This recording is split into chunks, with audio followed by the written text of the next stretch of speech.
Vital MX Network production.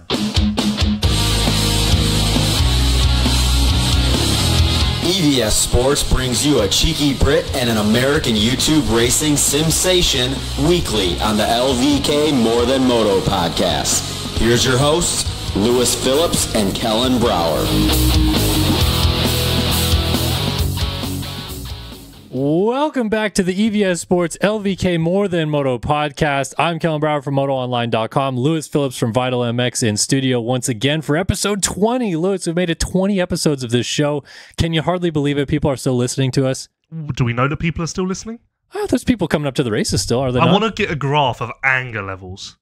I feel like we peaked early with listener anger, Okay. started to mellow out, came back, and now we're going to try and mellow it out again. Oh, you want to mellow it out. I thought you liked that we went back up with the craziness again recently. Well, it's not us, it's the anger of the people. Yeah, but they're angry because we have crazy takes. I don't right? think we have crazy takes. Well, they think we have crazy takes, so that's the point. But yeah, so round 2 of Pro Motocross done, Hangtown over the weekend. A little bit hotter. Some might say people dealing with heat is a bit of an issue outdoors. I swear. Are you okay? I swear, to me, that felt so much cooler than Parla. Honestly, what was weird about it is, like, standing in the sun didn't really feel like, I just felt like, oh, I'm just standing. Like, there was no heat or, like, discomfort at any point. Just fine. To be honest, I feel like Parla got to me because it was a combination of, I couldn't see anything. I didn't have Wi-Fi. So I think my body was just like, let's just give up. Whereas Hangtown, I had a bit more pep in my step, so I could face the elements a bit more. Well, definitely the second moto, you had a lot of pep in your step. So then, like, the heat, it just didn't matter at that point. It was cool. I had goosebumps from lap 1 to lap 17. Goosebumps the whole way, though? Yep. I felt like when he was at the back of the pack, that's when I was like, no, because he's not going to win the overall today. Because I really like watching fast riders pass slower riders. So, like, at that point, I was like, oh, that was cool. Yeah. Oh, that was cool. Oh, that was cool, you know? It was just cool. Did you see Moseman asked him a question in the press conference about, like, coming through the back of the pack? No. Well, he did, and Chase was like, yeah, I was just trying not to, like, land on people or get landed on or whatever. And then Hunter, like, pointed at Josh and was like, you raced? What? Oh, and then they, like, went back and forth about, wait, we lapped you 3 times and all this stuff. Like, it's pretty funny. They lapped him 3 times. He said, well, he said he got passed 3 times when Chase passed him on the first lap, and then when he lapped him halfway through, and then lapped him right before the end again. That must be discouraging to be lapped by a rider who passed you on lap 1. Yeah, but I mean, what's crazy is, like, Josh rode, I thought, pretty well this weekend. I don't know if you paid much attention to him, but, like, he said he hated the 350, not hated, but, like, did not like the 350 at Fox Raceway, raced the 450 this weekend. We're way off topic, but MXA Josh Moseman making the most home race. Sweet. Anyway, nice. So we got some good topics today. We'll preview a couple of them real quick. We're going to talk about some 450 championship stuff with now Jet being kind of injured, Chase having the ride that he did, some rides that impressed us over the years in the past, and we have some non-moto topics as well that are going to be really interesting. Lewis flying some airlines that are less than ideal. I saw some shit. And then maybe being stuck in a mall for a long time. We'll hash that out as well, and whether or not you can survive against some things. Well, you two. Well, yeah, but I mean, I want to know your opinions on this because you hated aquariums and zoos, and now you have to live in a mall. Okay.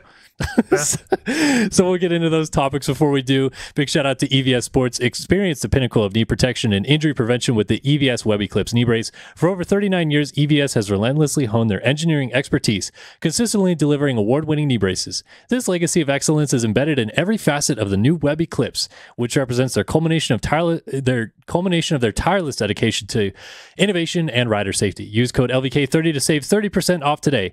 Also, thanks to Nomura for presenting the show, the leading provider of engine components for motocross, ATV, UTV, and personal watercraft for over 2 decades. Nomura has been the preferred choice for premium and dependable engine components for more than 20 years. Whether you're restoring your vintage bike, rebuilding your four-wheeler, or upgrading your new 450 race motor, Nomura has you covered.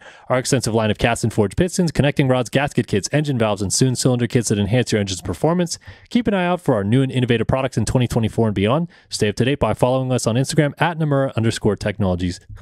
And a big shout out to Racetech as well. For 40 years, Racetech has been supplying the motorcycle industry with high-quality suspension components made right here in the USA. For modern and vintage, Racetech is your go-to source for suspension performance. We'll also have a Racetech fan topic later in the show, which has to do with GPs versus USA again and the crossover between a certain rider that we'll talk about, so stay tuned for that. All right, topic number 1, Lewis, 7 minutes on the clock.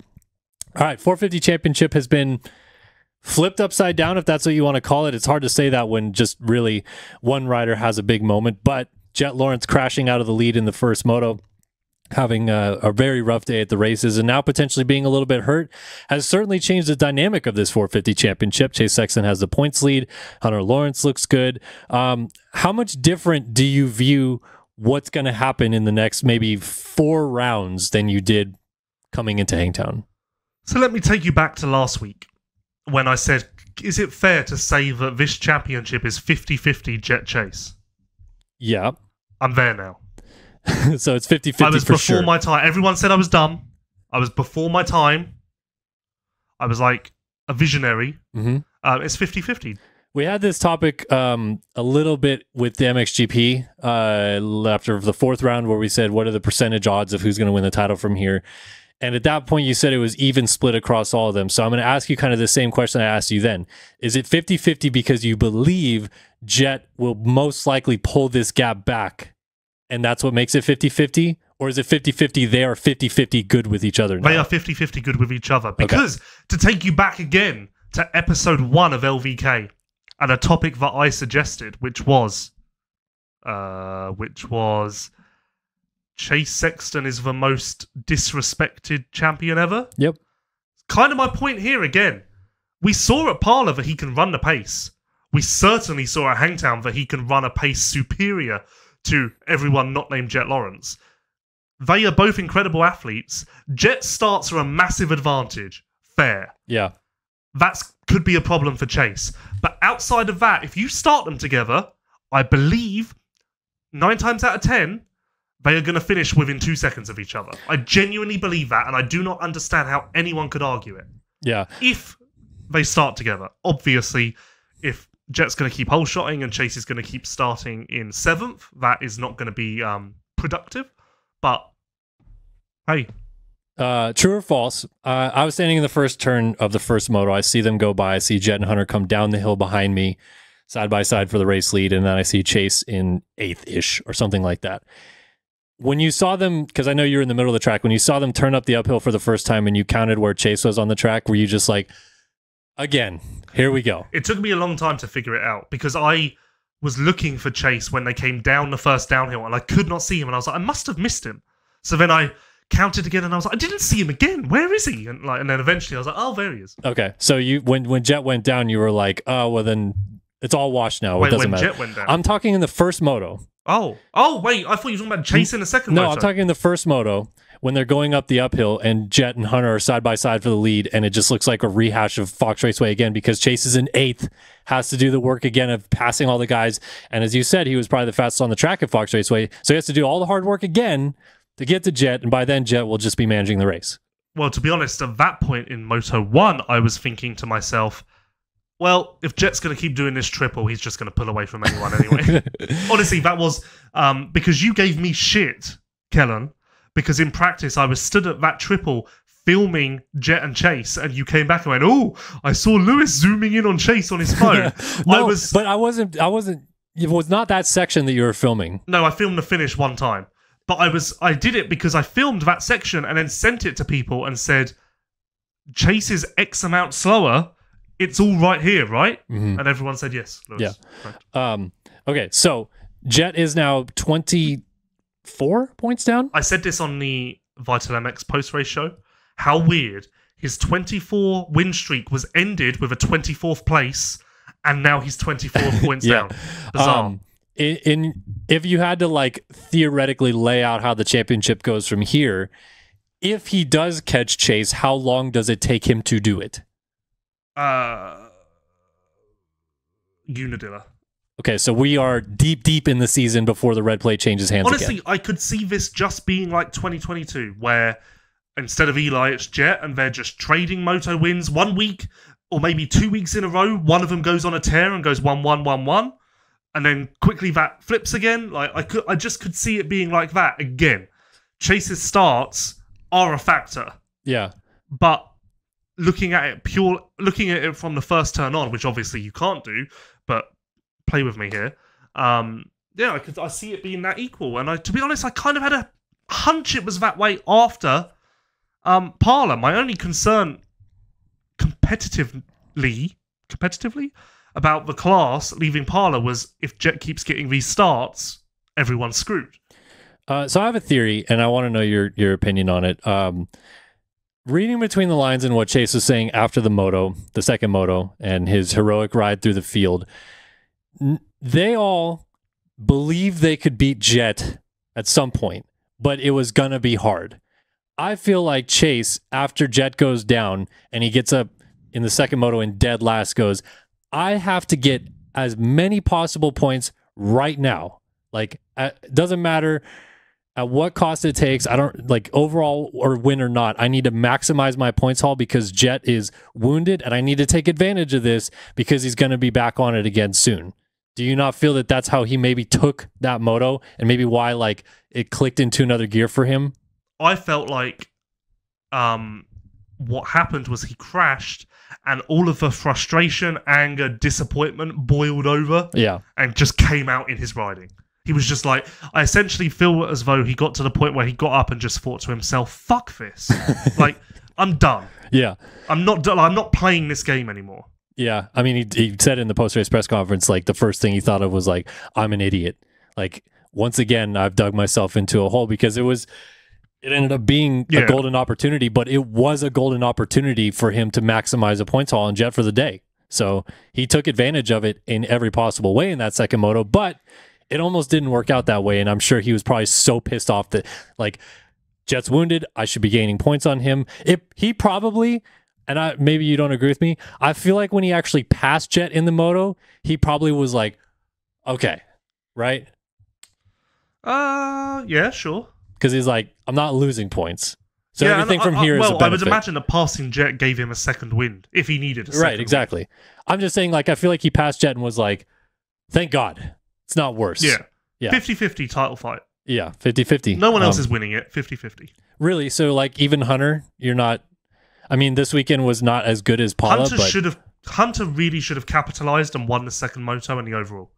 On lap 2, I would have bet all my money that Hunter would win the overall at least, if not the moto and the overall. I really would have. So, I mean, it's really not the best look for any of those guys, Anderson, Plessinger, that Chase was 20 seconds behind them and caught them all. Yeah, of course. So if you're any of them, you got to be like, F me, one, alien crashes and the other alien catches me from dead last. Like, I don't understand this at this point. You know what I mean? So, yeah, but I agree. I think it's much closer to 50-50 than it was at the start of the season. And I think for me, I really have to see how much this injury will hamper Jet, if at all, moving forward. They said it's a deep gash that maybe hits a muscle or something like that. He had a Charlie horse. The impact was tough on him, like all that kind of stuff. I don't know if he's going to be 100% this weekend, next weekend after that. Like, I don't know how long until he's back to Jet. And that might change. Thunder Valley seems a little soon. It seems a little soon, and especially if he's wounded, maybe can't train that much this week and then has to go to elevation. It probably exacerbates all those problems a little bit. So, yeah, I don't know. If you're a betting man, do you think he wins this weekend? Who? Jet. No. So you think Chase sweeps? Or I could see 2-1, 1-2. Okay, yeah, I could see it that way as well. But either way, man, this freaking 450 title fight is ridiculous now. It's going to be way different than what we expected it was going to be. All right, let's get into our second topic of the day here, and it just basically parlays right off of that. There have been a handful of rides like Chase Sexton had at Hangtown over the years. Obviously, people went back to Stu going through people at Toronto. Dead last to first for him at Butts Creek in 2003. Hurling's ride in 2017 that we forgot and people have been blasting him for. But what we kind of wanted to go over was, you and I have been to a lot of races. I don't know that any of us were at those specific ones, but is there ones to you that over the years you have stood out to you and that reminisced a bit of your memory seeing Chase do that? You go first. Okay, for me, there's a couple ones, and I'm going to These are in person, right? Uh-huh. Yep. think they were both in 2001. Oh, okay, geez, I did not see this coming. One was definitely 2001, and it was Anaheim 3, 2001. McGrath and Carmichael went back and forth through the first 4 rounds. McGrath won the opener, Carmichael won the second round. McGrath won the third round, Carmichael won the fourth round. So we get to Anaheim 3. I think they were tied on points, and I was like, what's going to happen next? McGrath hole shot the main event, and Carmichael was 12th, something like that, and caught every single guy, passed them all methodically, caught Jeremy, passed him. The stadium was going crazy. I was 7, 8. And I remember even in that moment being like, that's not happened to Jeremy in a long time, if ever, in Supercross. And like seeing Ricky do that was like, okay, this is different. Like this is going to be different from here on out. It's not going to be the same anymore. And it wasn't. Jeremy didn't win another race that year, didn't win ever again. So I kind of remember that being like a pretty poignant moment that stood out to me as like, holy crap, that ride by Carmichael was something I should think about for a long time. Okay. The other one that I have, again, I think it was the same year, maybe 2000, Glen Helen. Ricky goes up the uphill in first place, first lap of the second moto, and goes over the backside of the hill. Can't remember exactly how the crash happened, but he went, you know how Glen Helen, there's a short uphill that goes right, and then they come back down before going up Mount St. Helens? He went over the backside of that hill. So he disappeared over the hill and never came back. And then you saw him come behind everybody down the hill in dead last, maybe 20, 30 seconds later, because he'd flipped his bike into a fence and picked it up. I don't remember what position he got to, but I remember watching him ride that track that day. You saw both number plates coming down Mount St. Helens a lot, just hanging off the back of the bike everywhere. I want to say he got to second, but I'm not 100% sure. But again, just another one of those like, good God, this guy is fast. And that's kind of how I viewed Chase's ride at Hangtown. Okay, so I've gone a slightly different way. Okay. You've gone more on like a similar theme of passing a lot of guys and coming through. I've gone at it purely from, that was cool. Okay. Like something that really evoked emotion. So that was cool, and I'll never forget, was Herlings in Indonesia in 2018. The week after he broke his collarbone, he missed the GP for breaking his collarbone, came back in Indonesia the following round with like, I don't even know if he rode before it, but he came back and everyone presumed he was done and whatever. Like, well, not done, but you know, he'd be a top 10 guy and he'd just salvage points. And he was battling with Carodi for the title that year. And he was battling, from memory, Carodi was ahead of him, he was behind. And the thing that really sticks with me and makes this the moment that gave me similar emotion was his team, when he was in second behind Carodi, his team were hanging out of pit lane doing like begging signals, begging him just stay in second, like, you're good, this is great, like, and like, if I remember right, on the pit board one lap they just put don't do it, like, just stay in second. And lap times kept going down. One time I remember the jump before pit lane, he almost died, and I immediately turned my head and his mechanics were like, fuck, like, I remember one of his mechanics walked away and was like, this is it, this is what he's gonna kill, he's gonna ruin it all. This is Jeffrey. He's going to throw it. Like, we did well enough to come back from a broken collarbone with still a title in reach, and now he's going to ruin it all. And he actually won the GP. But just the result and him winning the GP isn't really it. It's the fact I've never seen a team basically plead with a rider, do not go for the win. Just please, just stop. Like, and that, I'll never forget that, and it's just cool. Like, that's cool. That's cool that the team were telling him that, and he was like, "Fuck it, no, I'm not going to do that." Did you talk to Jeffrey after the race that day? Yeah. What did he have to say about it? I can't really remember. To be honest. I was wondering if he was like, "Yeah, I didn't care. I was going to win at all costs." I think that was it. Yeah, it was something like, "You're like, yeah, what? Fuck it. Who cares?" And that's cool. Like those moments where you like they're so in the zone that nothing can change their opinion or mind about anything. Like those are the rides. But that is similar to Chase. I feel like he was so in the zone that it didn't really matter. Like, and actually, speaking of interviewing Jeffrey after that race, I would imagine it was very similar to my interview with Chase, where essentially I was just like, I don't really know what to ask you. That was cool. I don't really have any questions other than like, how cool was that? Like, that was sick.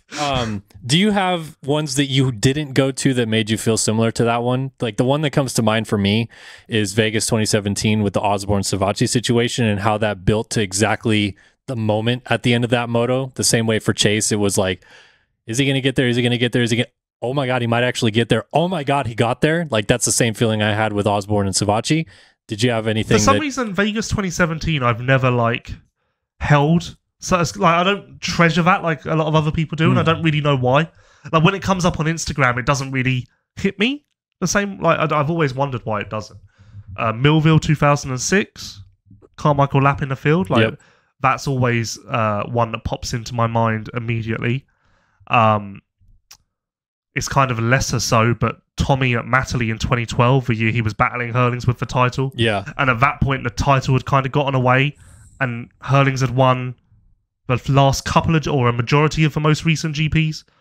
But like he managed to beat Jeffrey one-on-one. It was like the most head-to-head you could have. Yeah. On home soil, and that was cool. Just because I remember like the whole race. It's kind of like being at a Nations. Like the crowd just followed him the whole way around, and like it was, and like as I said, at that point, I think a lot of people had given up on Tommy winning the championship. But like it was still like a wow, he beat Hurlings. Yeah, yeah. And then the next week, Hurlings lapped him at Lierop. Another one that we're kind of jumping over, and we're almost out of time here, but a lot of this happened a lot, and it turned into a whole thing, was Eli Tomac going beast mode. And I can't really ever remember a time where Tomac came from way back to win a moto, but it always felt like with Tomac, there was a lot of times where he would dig himself a hole with a bad-ish star, like 12th or something. He would only get into second with like 12 minutes of the moto left to go, and by that time, Marv or Kenny or someone was 20 seconds up the track, 15 seconds up the track.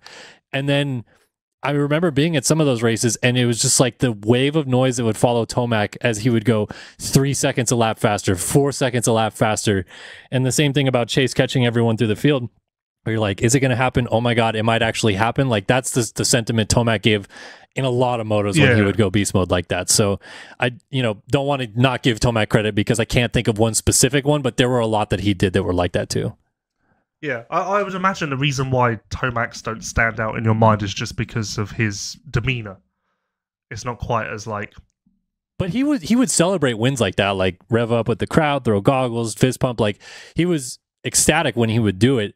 I just think that he did it so much that it just kind of became like normal. Yeah. He wasn't the guy that would whole shot and run away a lot, so you would get a lot of those beast mode rides. Whereas if you think about Carmichael or Hurlings or any of these other guys, they would get up front and put 40 seconds on the field most days. Yeah. So that's why Tomac is not one that stands out, because there's so many that he did. So, but yeah, the chase ride was insane. Yeah, like, the I feel noise very from the lucky. crowd was a lot too. Like, I feel very lucky to have seen it in person. There's not many times in Moto Supercross as well that you can hear crowd noise over bikes, and that was one of those this past weekend.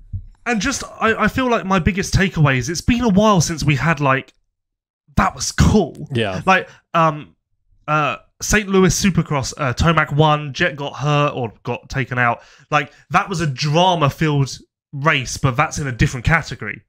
Like, this wasn't so much a drama-filled race. It was just that was cool. Did you see that? Like, we haven't really had one of those in a long time, I feel. Yeah, there was a lot of, like, I feel like when I was walking back into the pits and people I would see, there's a lot of, like, holy shit.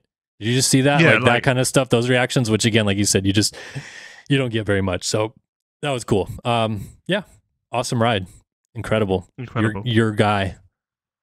My guy. I only work with winners. I had a the ship is back. It never went. Where? Someone else said this, and I was like, where did it go? Oh, I don't know. It had a small crack in the armor. Did it? It's just I never wavered. Okay. Yeah. All right. I'm a talent whisperer. Yep.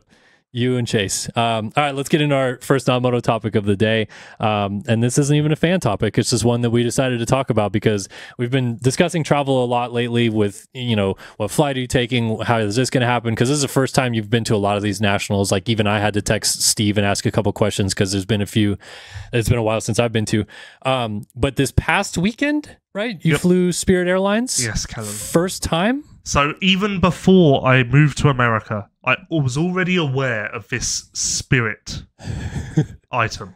So even when I would come here for like US GPs or whatever, I would always make sure, like, it would come up and I'd be like, nope, I know not to do Spirit. And then this weekend, the flights to Sacramento were jacked. So I had no choice but to swallow my pride and get on the Yellow Beast. And oh my, Never again. The people, the environment, the things I saw. You're speechless. First of all, it starts, little did I know, I go to San Diego, nice airport, oh no, I'm in a different terminal. Yeah, Terminal 1 for Spirit. Absolute shithole. Well, that's why they're rebuilding Terminal 1. Absolute, maybe the worst place I've ever been on my life. So Stop already it. in a bad mood. When I sit down in my seat, and I'm like, oh, I'm sat on the seatbelt. That's really uncomfortable. Look down, my seatbelt's on. Oh, so there's like a bump in the seat? Yep, and I'm like, nope, that's just the seat. Oh, God. Okay, brilliant. This is going well. Then I shut my blind because I wanted to sleep. Tired, Lewis. The man next to me taps me, and he goes, "You're not allowed to. You're not allowed to shut your blind." Take my headphones off. What? They tell you you're not allowed to shut the blinds on takeoff, and I was like, "Yeah, it's fine. They don't like it's fine." And he went, "No, you're not allowed." Oh, okay. Put it Not up. allowed to shut the blinds on takeoff. What is They it? do tell you to open the blinds, but I've never heard them they say do. No, they, open on the every blinds flight for they tell takeoff. you. No. And when never. you're coming into land, they tell you to open the blinds. Anyway, Again, never heard that. So I respect his opinion. Open the blind. We take off. Shut the blind. Finally, I'm going. Oh, I'll go to sleep. Oh, lovely. Tap tap tap. Oh, God. And I open my eyes. Take off my headphones again. And this time, I do know I went. What? I like to look out the window.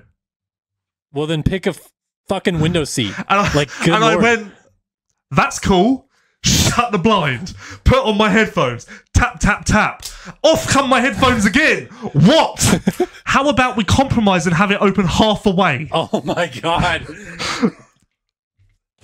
So what did you do? Did you just like say, nope, I'm good? I shut it halfway, and then for like every 30 seconds, I just went tap, tap, tap until it was all the way done. And then I just pretended to be asleep the whole way. The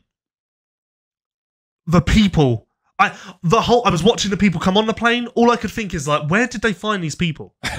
Like, this is like a TV show, and I'm Yeah. one of them now. Yeah, you're on like CCTV, and they're like, how long can this man last next to Like, this idiot? I look out the window. The wing says howdy on it.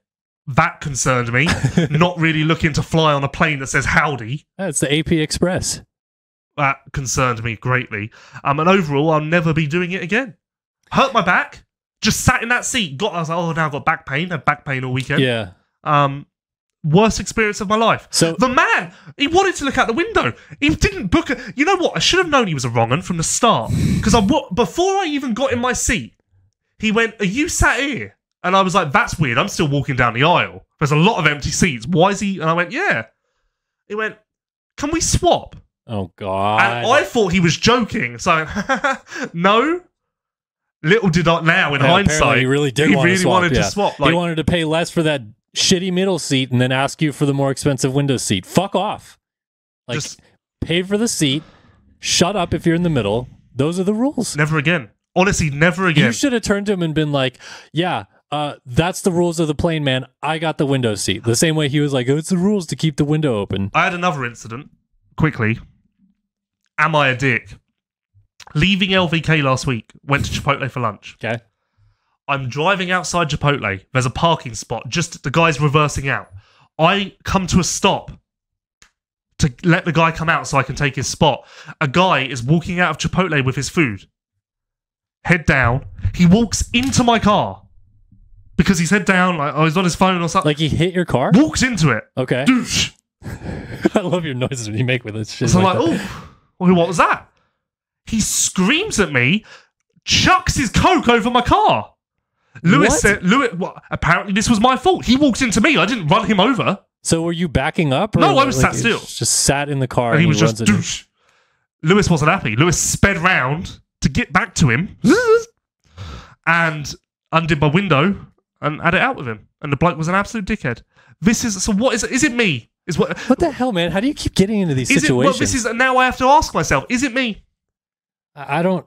I would have to see the context of the situation to see, like, I assume that He you were walked sitting into still. me. I understand If that. it was but, like, my I don't know. fault, I'm I only would have hearing run one side him of the story, over. Lewis. I would have run him over if it was my fault. Maybe he would have. Maybe he thought I don't even know. No, I can't come up with a reason why this guy would have done Went it. quite a bang. Douche. Funniest part was he was a right dickhead. Black trousers, black polo shirt, tucked in, blacked out glasses, thought he was it. Looked like an absolute idiot. And he literally threw his whole soda on Still your car. on my car now. Haven't Why washed didn't it you get yet. a car wash, bro? Come on. You got Coke get all there. over your car. I'll get there. And there was ice on my... I got out, looked at the car, there was ice on it.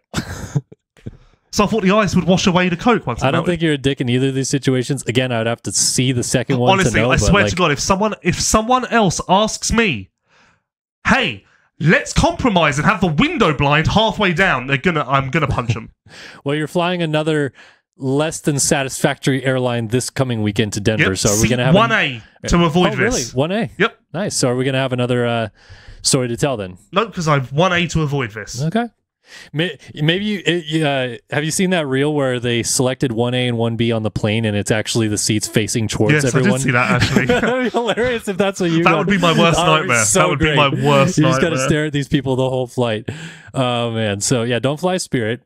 I'm so out on flying those lower level airlines. Well, for some reason, the flights to Sacramento were really difficult, yeah, they weren't expensive, cheap. and They were- awkward times. Yeah.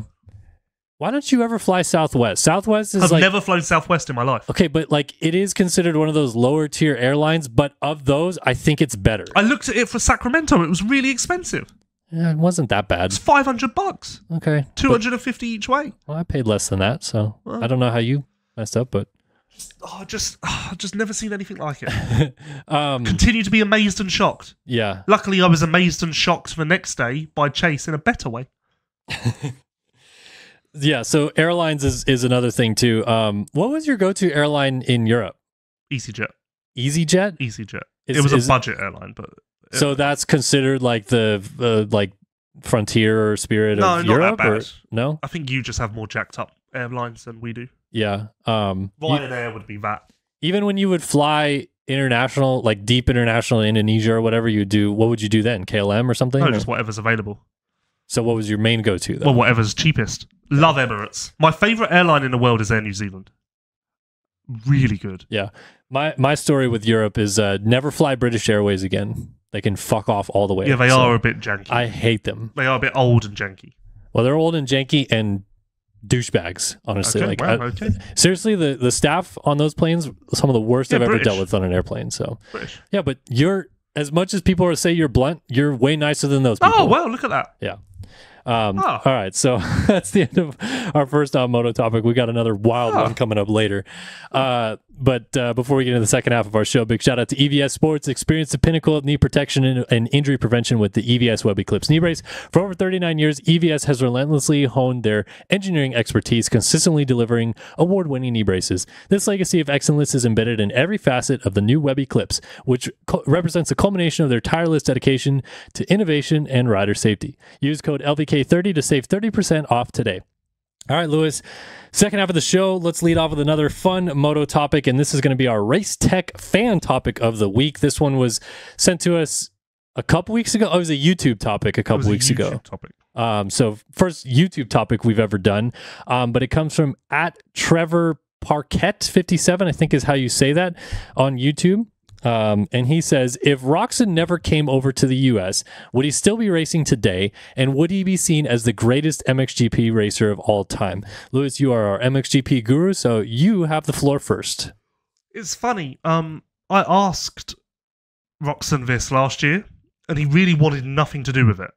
Like, really was not like... Well, he was adamant on coming to the US, like, from a young age, so... No, but, just didn't even want to, like, play the game of... like imagination. Well, so when he was there, Hurlings was still coming up, so we never actually saw peak Roczen and peak Hurlings. I mean, we didn't have peak Roczen at that time either, I guess. Right. But still, Roczen was definitely more developed when he was racing Hurlings at that point. It would have been really good when they both got to like their best. Really good. I can't imagine he would have 10 titles. Purely because... maybe. Well, let me ask his first was 2011, so he's 13 attempts since then. Can we get on the same page before we really dig into this on what his timeline would have been in MXGP? Because he was in MX2 for 3 years, two and a half basically before he came to the US. He won in 2011.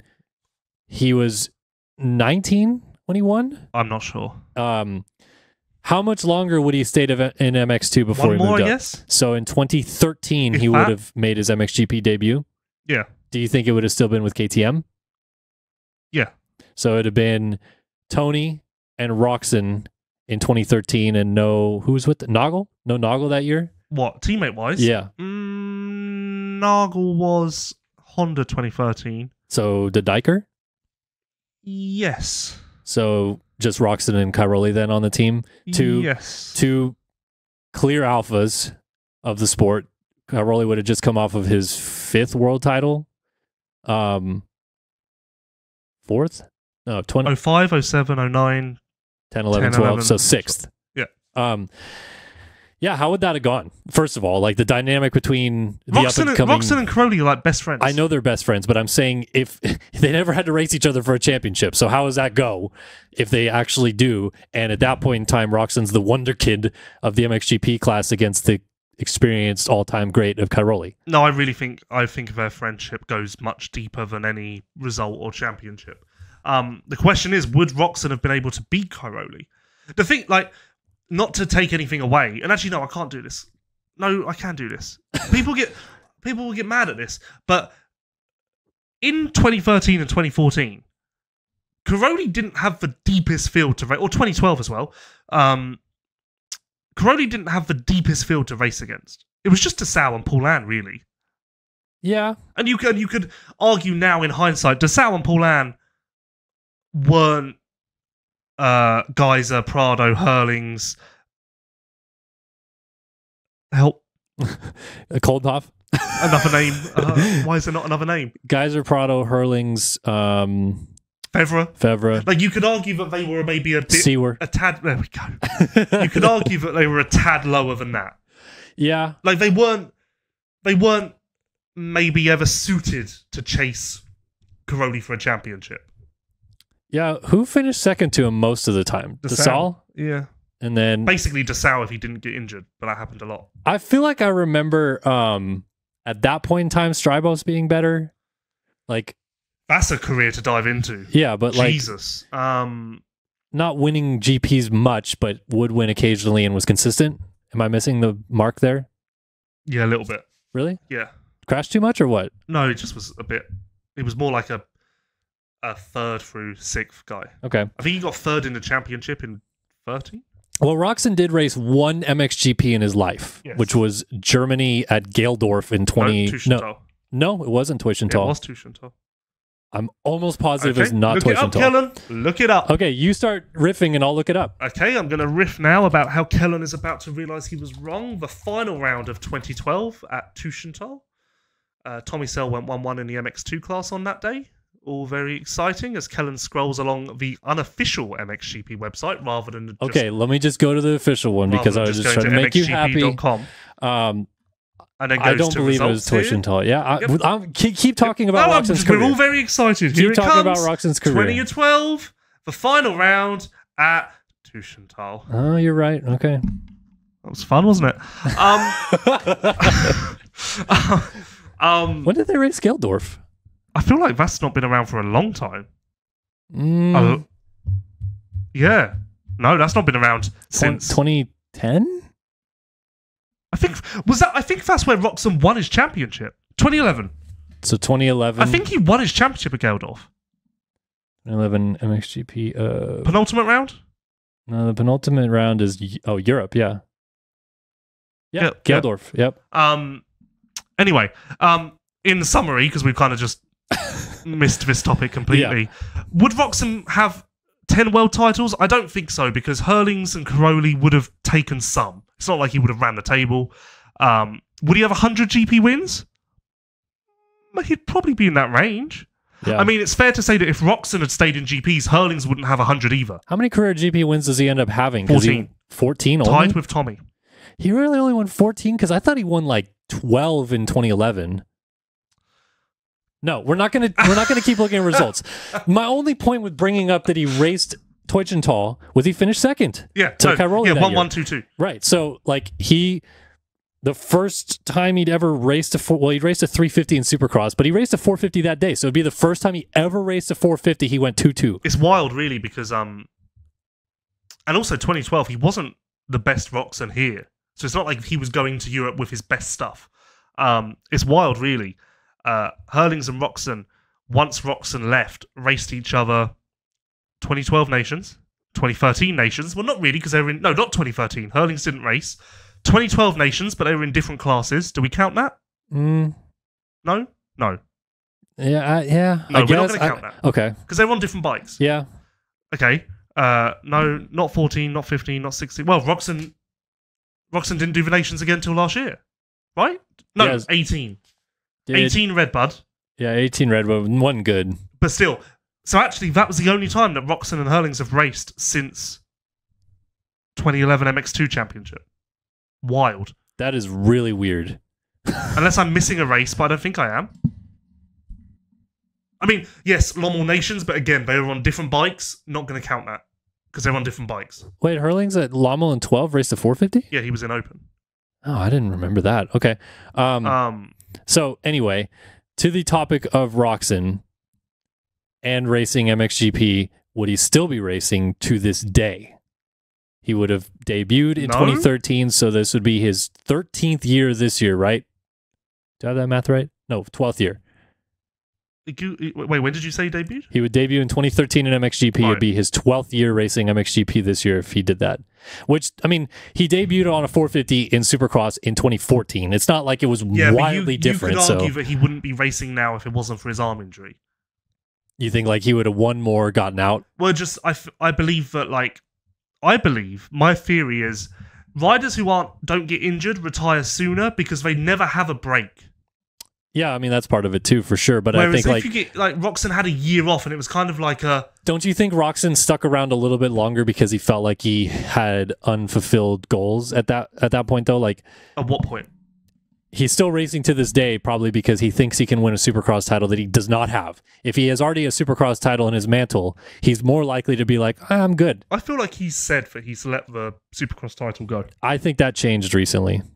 This year, like from Anaheim 1 this year to the end of No, not like that recently. I think that like when he left Honda, that was the idea. Oh, he's let it go. But I think that he's had some things in his own mind that have changed that he thinks he can still do. I feel like at Anaheim 1 this year, he was saying like, I'm not a title contender. I don't remember that. But not to me. I don't remember where I read that or where I saw that. I just feel like I definitely... Maybe with Weege he said that? I don't know. Do you think Roczen gets like the credit as an all-timer that he deserves? No. I don't think so either. If you actually run his numbers, it's quite impressive. I mean, two-time World Supercross champion. The unfortunate part is that he's going to have the moniker on him maybe forever as the guy that won the most races that didn't win a 450 Supercross title. Who's gonna do that? Who's gonna win 21 races he's won and not win a title? In hindsight, Herlings and Roczen came up at the same time. They were both the next great hopes. Everyone in America was like, there are these two kids coming out of Europe. In hindsight, we will look back on both of their careers the same way. Both did a lot and were really, really good, but could have been so much better if not for injuries. Yeah, but I think that unfortunately, because of the statistics that Jeffrey's piled up, most people will be like, yeah, Jeffrey did what he needed to do. And most people will say Roczen did not accomplish the goals that he should have. So fair, because Herlings is more like semantics. Oh, he's a 5-time champion instead of a 7-time champion. Yeah, but he has 103 GP wins or whatever. Whereas Roczen is more hard-nosed of, he doesn't have this. Yeah. Whereas you can't say that Herlings doesn't have anything. Yeah. What's weird to me about Roczen is it's like, I generally feel most people are like, oh yeah, he did win outdoors those years, huh? Like, it's not even a thing. Like, he's a 2-time outdoor champion, and people are like, oh, right, I think it's because for 450, Supercross is so dominant in people's minds that you just kind of put hand in hand. Yeah, I guess, but I mean, for a long time, Eli Tomac was, dude, you see how freaking good he is outdoors? Oh my God, I can't believe he doesn't have a Supercross title yet. But I don't hear that about Roczen. Last question. Okay. If Roczen wins Super Motocross this year, does that count as what? Something? Yeah, it counts as like, Okay, yeah, he added another good title to I his guess would mantle. it change any sort of perspective you have on his career? The missing 450 Supercross title that he doesn't have is the thing that will hang over his head until he's gone. I encourage you to check the WSX results, sir. I'm just saying, 450 AMA Supercross, he had everything to do it. And in 2017, he was probably well on his way to doing it, in my opinion. Yeah, no, 2017 for sure. Yeah, so I believe that, look, it was such a small sample size, but the sample size we did get, I feel as though everyone in the world was like, how was anyone going to beat him? Yeah, no, exactly. So sad that it didn't work out, but had he stayed in MXGP, who knows what would happen? There's still time. There's still time. You think he goes and races a few before he's done? Well, he could win the 450 Supercross title next year.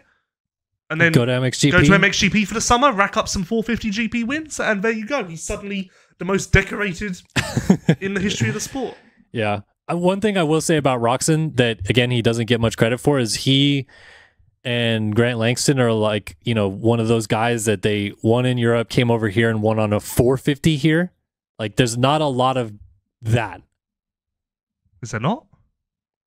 Give me another example. Yeah, I guess I can't. That's what I'm saying. Yeah, because Marvin didn't. Reed didn't win an MXGP title or MX2 and came over here and did win 450 Outdoors and in Supercross, but he didn't win an MXGP title. Roczen has a title in Europe and a 450 title here. There's and not WSX titles. you are on with the WSX. No, I'm giving you, that's on his list of accomplishments, Kellen. Yes, I'm trying to talk about Europe versus America, and you keep talking about all that. I'm trying not to take anything away. Abu Dhabi. All right, let's get into our last moto topic of the day. And this one is about as ambiguous as it gets. We've talked about this before with ambiguous topics. So we just wrote down Benik, discuss. Okay, opening argument. Remove the third place that he got in Detroit? Detroit, yeah. Detroit. It's not been great. Remove that third place and there isn't much to shout about. He got fourth at Philly? Okay. I think. Pull it up. Okay. Here we go. It's just a results podcast at this point. No, that adds to the pub talk vibe. We're not that adds to the we're on a journey together. We're all on a journey. Fourth in Philly. It really bugs me. Seventh at Foxborough, seventh at Birmingham. It really bugs me how you don't use the official websites. Because all I need to know here is this rider and his results. I don't want to go to exactly Philadelphia. We're looking at all the results he's put up as a professional right now, right here. Okay. I'm a bit OCD about using the correct websites. Okay. Move on. We're done with results. Okay. Okay, so yeah, there's that. But okay, the third place is definitely his shining moment. Uh-huh. Although in reality, that fourth place is arguably better because, as we know, all of the contenders bar 2 crashed in the first turn in Detroit. So actually, that fourth place should be his shining moment. But nonetheless, a trophy trumps all. Yeah, so not been good, has it? It hasn't been good outdoors, which I've been a bit surprised at. I thought... So you think Supercross is fine? Well, the reason I think Supercross is fine is because he's teased flashes of good. He's had bad, and he's teased some good. And as I've seen over the years with these teams and how they sign riders, we can work with speed is the constant thing. And so far, he's teased that we can work with speed a few times in Supercross. So that's why, as a rookie in 450 or in 250 Supercross, I'm not writing it off as a bad year. You have to sign one rider for next year. Same money, Benik or Thrasher. Honestly, dude, you're probably going to say I'm crazy, but I would almost think Benik, just because Thrasher just cannot stop getting hurt. So if you need a bike on the track that's going to give you some results that you can maybe build on, Benik is going to start doing that for you. Honestly, I don't believe you're crazy. I don't know what way I would go. I really don't. Anyway. Yeah, I don't know. I don't look at that Supercross and maybe it's fine. A 5 out of 10? It's definitely not good, but it's definitely not bad. It's just in the middle. You can't really take issue with it. But yet you can definitely ask for more if you're a star. And then outdoors, I don't know. Okay, you're going to hate me. Can you pull up the outdoor results he had last year? I can, because I can scroll down. Oh, there they are. Look at that. What were his outdoor results last year? I started at Redbud, and he went 10, 14, 11, 9, 7, 12. So slightly better I mean, than this? Yeah, I thought he did much better at Redbud than I expected. So I feel like his 14th at Southwick was really like, oh, that's what we're going to get. And the fact that he went 9-7 at Dilla and Buds, that's where I'm like, we're building towards something good, and which is why I feel like he's a good topic of discussion right now, because 17-12 at the first 2 rounds this year is not a good look. Yeah, like if he had gone 9-7 in the first 2 rounds this year, I would be like, yeah, that's cool. That's good. Fine. Like nothing to squabble about. And you know, like, I think I literally turned to someone and said this weekend. Deegan's getting starts on his bike, right? Getting good starts. Whole shot the second moto, I think. Why is no other star guy getting good starts? What happened? Well, Jordan is reasonable-ish. Reasonable. He's better than the rest. I looked at the top of the hill, like the second lap of the second moto, and I'm like, there's those red and yellow gear in a quadrant in like 20th. And I'm like, how? They're on star bikes. Thunder Valley will be telling.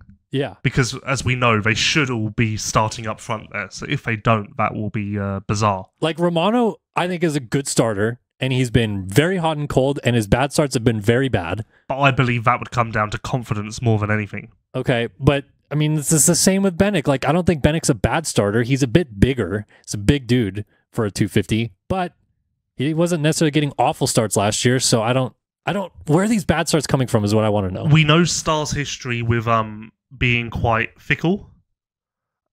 Benik has another year on his contract. As of right now, how much concern do you feel he should have? You're rummaging for the panic button maybe a little bit, just because of the fact that Star has so many other riders they're going to be bringing in or will be retaining. So basically, if you're Benik, are you thinking, I really need to start? Like, are you like, this is fine, they can see what I've got? Or are you thinking to yourself, I really need to start showing what I can do? To me, the most troubling thing is the fact they got, 15th in the second moto this weekend?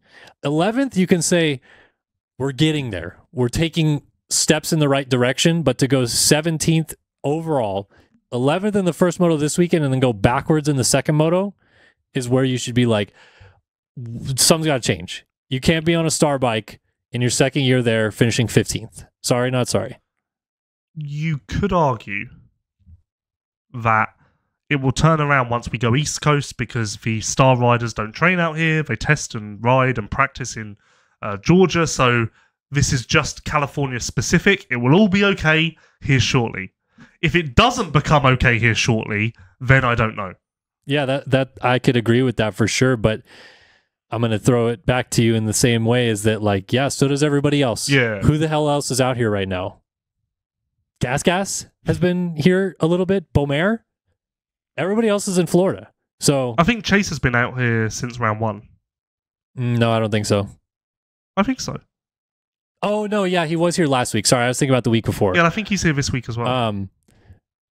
So, yes, so some guys out here now, but I'm saying in the off season. Yeah, that's irrelevant because it's prep that matters. Again, I'm just saying there's only 2 or 3 guys that are finishing in front of him that have different surfaces they've been riding on to get ready for this season. Everyone else has been in that Florida, Georgia area, prepping and training on the same type of soil as the star guys are. So, I don't know. I can't really say that's an excuse. Yeah, I get you. Yeah, I don't know. Okay, so let's end on this. What is his best result this year, outdoors? I think he has a potential to be a top 5 guy at some points, but I don't think it's working now somehow. That's tough. Kitchen, Deegan, and Viao are going to lock out a lot of those positions. So then you're essentially saying he's the best off the back of that group. You see Hymas going 2-4 this weekend? Benik beat him at Philly. Okay. I mean, that doesn't help. The fact that Hymas is doing as well as he is doesn't help anyone. That's what I'm saying, is like, I think you maybe would compare Benik to Hymas in terms of like their progress as a rookie and where they should be. And Hymas is obviously well out kicking his coverage and should get a lot of credit for it. But on the flip side, Benik should be in the top 10. He's not even there. That should be a no-brainer. Yeah. So, and this isn't like, it's not that we're trying to knock him or anything like that, but having seen what he is capable of, especially even what he was capable of as a just throw-in rookie, missed Loretta's to do this kind of thing. No, he didn't miss Loretta's, but did a couple races Loretta's, then did that and was getting 7.9 last year. I don't know, man. Maybe you should be better in the second year. No? Was the 250 class weaker outdoors last year? Maybe? No? No. Not really. No. I don't think so. Because you had in Hunter and Jacob. Like, let's look at this seventh he got at Budds Creek and who was around him. He beat Mumford, Beaumer, Hammaker, Deegan, Stiles Robertson, Kitchen, Voland, Ryder D, Dylan Schwartz, Pierce Brown, Hawkins. Beat all those guys. Like, sure, it looks like Deegan had a crash in one moto, but I don't know. Mix it up with those guys. He went 4:11 that day. Yeah, so the 4 is very impressive. That's what I'm saying. That moto, he finished behind Jacob, Hunter Lawrence, and Jalik Swoll. Okay, end this topic on this. Go specifically to the Budds Creek results because I need to know how far off he was. Oh, like on the results page? Yeah, because this is the only conclusive evidence we can get. Was it a minute behind or was it somewhat close? I don't think it was. I think he was pretty close. Yeah, he was 17 seconds off the lead. He was only 4 behind Swoll. Okay, so that's about average for. He was 6 seconds ahead of Vial, 7 seconds ahead of Hammaker, ahead of Shimoda. Shimoda was kicking it up towards the end of the year. That's the issue. We're missing some guys. Like, add in Hammaker and McAdoo, he'd be even further back. Exactly. Like, look at the names he was beating last year. They're all kind of easily beating him right now. It makes me want to go up to him and be like, please tell me you have something like that's nagging, your collarbone is broken like Nate Thrasher, like something. I suggested this topic, but I feel like you are much more concerned than I am. I just, because when you said it, I was kind of like, yeah, man, I looked this weekend and saw them all back there and was like, this is not what Star wants. Yeah. And it's just the truth. Like, sorry, not sorry. You should be better in your second year. This isn't the time to go get 17th and we're learning. Yeah. Like, no, you got to, if you're on that bike, you got to be much higher. Next topic. Okay. Let's get into our final topic of the day. It's a non-moto topic. And yeah, this is just going to be hilarity, I think. This is going to be a lot of fun to discuss. So at DJ Pickle on Twitter, hit us with this one. And we're not going to do a timer when we're done. We're done. He says, you are trapped in a mall for 24 hours. What would you rather have in the mall with you? 1 silverback gorilla or 5 black mamba snakes? Okay, first. What is a silverback gorilla? Is it like the most vicious gorilla? I don't know like the exact vicious level of it, but it is one of the biggest gorillas or something like that is it can attack. Next question. What is a black mamba snake? Again, I don't know the specifics of it, but it's a venomous snake, I believe, that is pretty fast, I think, as well. Would the gorilla be bothered? Would the snakes be bothered? No, because the snakes... yeah. I feel like I could just live alongside the gorilla. And we'll just do our thing. Maybe we go past each other. How you doing? Good. You? Yeah, good. But I think we'd be okay. Between the two of them, the 5 snakes or the gorilla, what do you think would be, you'd have the easiest time trapping them in a room or a place of the mall? Gorilla? Because the snakes can slither out of something, or what? This is my line of thinking with this. Okay, let's add a new element to the question. Okay. They are after you. Yeah, like they want irate. To go get you. Yes, yeah. They are irate. There's a similar question to this that I think we maybe do another time, but it's hilarious. They are irate. So the animals are irate. I would rather have the gorilla because it's easier for me to hear and see where the gorilla's at. Whereas the snakes could sneak up on you out of nowhere and then you're like, fuck, there they are. Okay. Yeah. Whereas you can keep a good track of what the gorilla, like, oh, it's tearing up that store down there. Well, I'm fine up here. Well, do you think, like, so they're after you. Do you think that they can easily find you? Or is this like they have the instincts that they have and they're not really sure how easy it is to find you? I think the gorilla would find us. Because, yeah. Like the thing Smell, about... noise. The thing I would be the most worried about with the snakes is the ability to, like, go into pipes and stuff like that to get to you. So like if you're hanging out in one store of the mall trying to hide from them and they're across the mall, maybe they got into the vents and you don't even know until they're dropping on you. It's a shock. Yeah. Why are they in the mall? We're not going to get into the why, because suddenly we're in a mall by ourselves for 24 hours, which would never happen. But would there be a gorilla in the mall? Lewis, we're not going to get into the antics of this. It's just the question. Like, it would be happier in the jungle. Like, why is he there? How would you... Okay, first of all, which would you pick? The gorilla? How would you approach it? Would you try to hide? Would you try to trap it? I would try to do my thing and act like it's not there until such a moment where it makes its presence known. Maybe it tells me it likes to look out the window and wants me to open a blind. Would you try to find a store in the mall that has weaponry you could use? No? You would just try to hide, basically. No, I'd do my thing. Yeah, but if it's after you, the second it sees you, you're kind of exactly. screwed. So like, I would just I would do my thing and try to just be mellow and quiet, and like I'm just gonna do my thing. Oh, I can hear it coming. Okay, I'm gonna walk around this corner. You're gonna hate me for this, but have you ever played the video game Dead Rising? No, I've never heard of that. Okay, the first one, at least, I can't remember what the other ones after were, but the first one was you are trapped in a mall with a lot of zombies and have to try to like do these quests to flee the mall. Okay. So this is kind of the same situation, and in that game, it was very much like gather as many weapons as you can because you got to be a mercenary against them. Okay. So just because of that, I feel like that's what I would have to do. Well, good luck using weapons on a snake. Well, yeah, I mean, like I'm not saying shoot it. You get like a machete or something that just chop off its head. Yeah, and then it's dead. And yeah, you kill 5 of them, and then you're done. Yeah. Oh. Yeah, you'd struggle with a gorilla. You would need heavy machinery. Yeah, I'd do the gorilla though. Just purely so that I'd know the situation. Purely because I would understand where I'm at. So, in terms of trying to avoid the gorilla, do you have... Because you've been to plenty of malls, I assume, that you know the type of stores... I'm a living human. I have been to malls. You know the type of stores that are in there. Yes. Do you have a store that you would prefer to go into to try to hide, or a store that you would stick around? Too far. You're taking Doesn't matter. You're just gonna. I'm just doing walk my around thing. the middle of the mall, because I'm thinking like the easiest place would be to go to like one of the massive department stores, so that there's a lot of like wiggle room. If you get trapped into like a GameStop or something like that, there's one way in and one way out. That's a fair point. I'm just trying to picture what it would be like to have a gorilla after me. The thing, like, again, I feel if once the gorilla is, let's say the gorilla is 100 feet from me and sees me, you're dead. How quickly would it be able to run to you? Pretty damn fast. I don't think you can outrun a gorilla. Well, maybe I'd try. Or maybe I would try to appeal to its better nature by complimenting it on its running. And then You're doing a great job. Yeah, and then it'd be like, oh, thank you. And it would forget, and then we'd become friends. Okay.